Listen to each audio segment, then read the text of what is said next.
Hey guys, how's it going? Welcome to my video. All right, so I just want to give you guys a really quick tip on your car if you guys have this problem. I had this issue yesterday and I thought it was the end of the world. The car has been working fine all day. The car's been working fine for months. Haven't had a big issue for maybe an O2 sensor issue that I got fixed.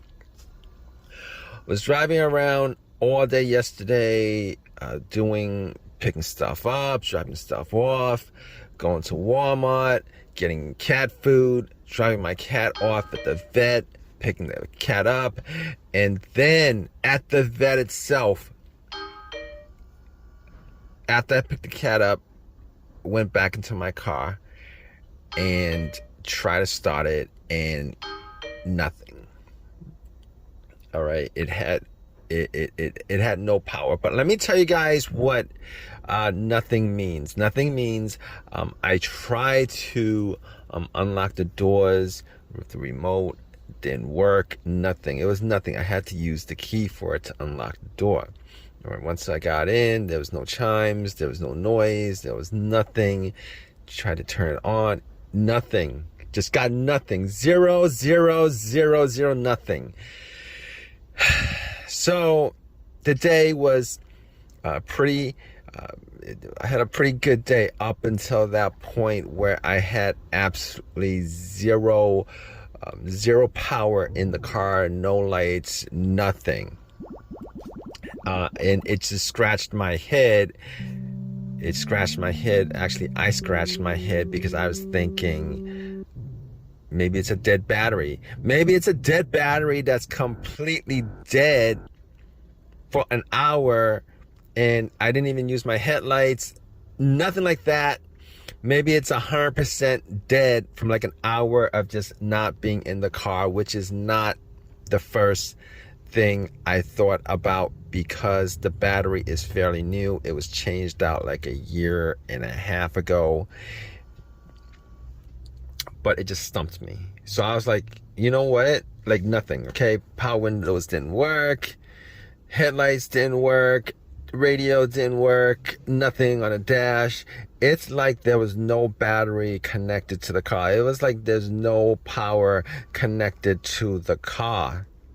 Now, if you guys are in this situation and you guys don't know too much about fixing cars and those kinds of problems, you're like, wow, it's probably a huge issue. Gotta get a tow, gotta call AAA, gotta call a tow truck, because you guys wouldn't know what the big problem is in this situation. All right. So let me just make a long story short for you guys. And it was a pretty semi-hot day. I didn't think that was gonna be the cause of any of those issues, but this is what I did as far as troubleshooting is concerned. So first thing I thought of was maybe something with the power supply, maybe something with the battery, issue. All right, maybe the battery's disconnected somehow. Maybe it's a broken ground wire. Maybe there's stuff on the terminals. Maybe there's a disconnect somewhere. So I opened up the hood and I checked out, you know, just to see what's going on. Went to the battery, checked out the battery. Battery looks clean. Battery looks clean. The terminals look pretty clean. Now I was thinking maybe there was a disconnect in the wire. Maybe the ground wire was somehow disconnected from the frame of the vehicle. So I was following the ground wire. I was tugging on the ground wire just to make sure maybe, you know, corrosion didn't break it or anything like that. And it was connected to the car. And I just made sure to see if there's any kind of rust, corrosion on where it's bolted onto the frame, and there's nothing. Everything's good. Everything's good. So I'm like, how would I test this out? Right? How would I test this situation out, considering I have zero power at all? All right, because I don't have any kind of multimeter in my car to check out the the battery itself, just to see how many volts is on the battery. But if it was the battery, it would be completely drained, 100% drained, because even with a battery of a low charge, you would get some kind of, the alarm would still work, the remote would still work, you would get lights somewhere on the dash, couple lights, slow crank. Did not get any of that. It was like completely dead.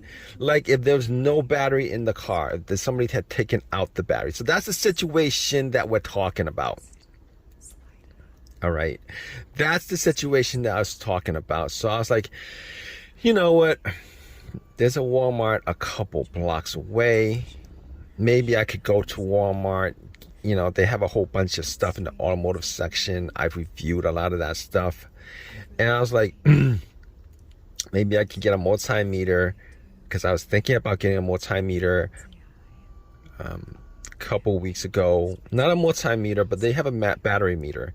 A battery meter where you plug into the 12-volt socket. They got a battery meter where you hook up. Well, that's Harbor Freight that has that battery meter where you hook up to the battery itself. But I think I saw in Walmart a battery meter you plug into the 12-volt socket.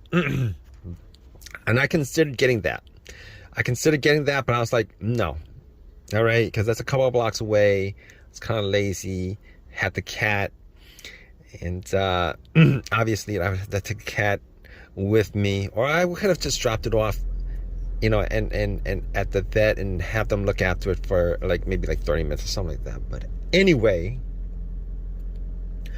I was thinking to myself, let me see if I could get a jump. And I realized that I had a power pack, a booster pack. All right, I got one from Harbor Freight. It doesn't have a digital reader on this. It wouldn't be able to tell me what my battery voltage was. But I had about 75%. All right, I was thinking to myself, if it was a dead battery, I could just hook that up. And I hooked it up, started up, and I was thinking, worst case scenario, I'd get stuff on the, lights on the dash, something. Lights on the dash, lights on the radio playing. I'd get maybe a soft crank or maybe a click or something like that. That's what I was thinking of. All right. And hooked it up, powered on, 75% full. It should give me some kind of electricity if the battery is 100% dead, right? So once I hooked it on, once you hook it on, if it was a completely dead battery, you should hear chimes and ring and some kind of noise coming from the car, just when you open the door and stuff like that. So I was like, hooked it up, powered it up, and nothing whatsoever, just zero, completely dead, completely dead. Let me tell you guys, I was like, all right, so it had me scratching my head at that point. I was thinking to myself, why?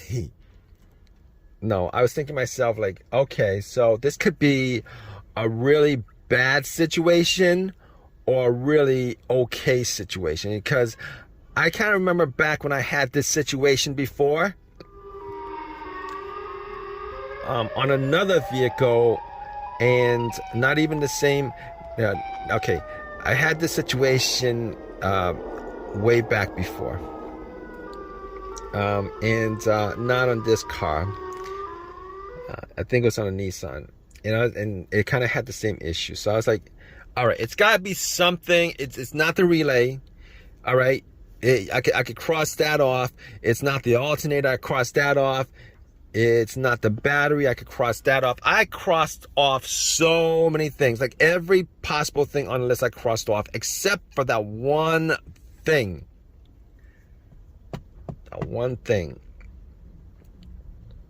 Which is the fuse. I looked at the fuse box, I looked at the fuse box because I was thinking to myself, if there's no electricity now, I didn't have any kind of anything as far as any kind of testing instrument, as far as something to test out the voltage and see whether the fuses were getting power, etc., etc. So I was thinking to myself, all right, look, I was looking at the fuse box, and there is a main fuse.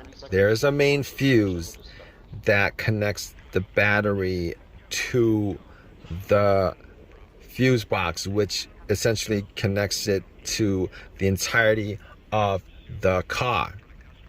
That main fuse, now, I couldn't tell whether that main fuse was the problem or not. But what I did have is two screwdrivers. Two screwdrivers. One was flat, one was a flips. You know what? They might have been two flatheads, but I was thinking to myself, just to make this story short. All right, I'll get to how you guys solve this problem, and you guys, if this is your problem, and chances are if you guys have the same symptoms, this is probably your fix. All right, so I was looking at the fuse, and I'm like, you know what? This will be a really, really easy, cheap fix. A really, really, really easy, cheap fix if this is what's causing it. It's a $5 fuse from AutoZone, from Advanced Auto, from any of those places. So I was like thinking to myself, all right, so I got two screwdrivers. They're kind of long screwdrivers, medium size long. So I'm like thinking to myself, here's what I'm going to do. If the fuse is broken, that means there's no connection between one portion of the fuse to the other portion of the fuse. Now, I'm not telling you guys to do this. All right. But for me, I think I consider myself electrically inclined, you know. So I was thinking to myself, I'm going to connect the metal part of one of the screwdrivers to one part of the fuse. I'm going to connect the other part of the screwdriver to the other part of the fuse, and then I'm going to create an X where the screwdrivers actually make contact. One screwdriver make contact with the other screwdriver, and you know, if it's the fuse itself, it would start. So that's what I did. Once I connect the two portions of the screwdriver where the flat head of the screwdriver is connected to the fuse, and I crossed it, started hearing noises.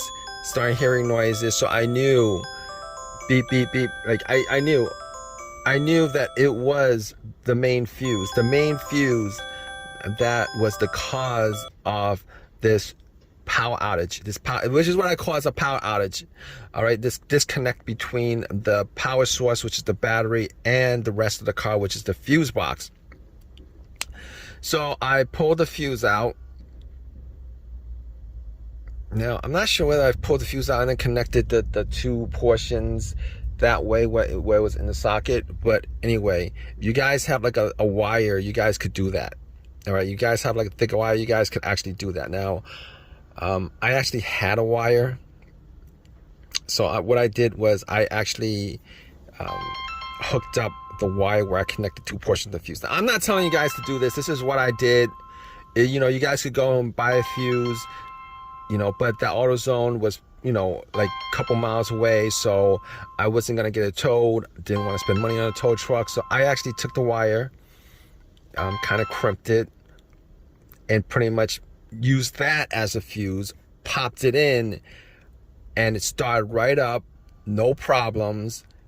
Drove it to AutoZone, got the fuse, pop it in, and it's been working right ever since. It's been working good ever since. It's been working excellent ever since. That was my fix. And if you guys have your car with these symptoms, definitely check that out, because it'll probably fix your issue in a pinch. And just to end this, hope this has helped you guys out. If you guys have any comments in the comments section, please leave a comment in the comment section. Please give me a thumbs up. Please subscribe. All that good stuff, right, guys? Take care.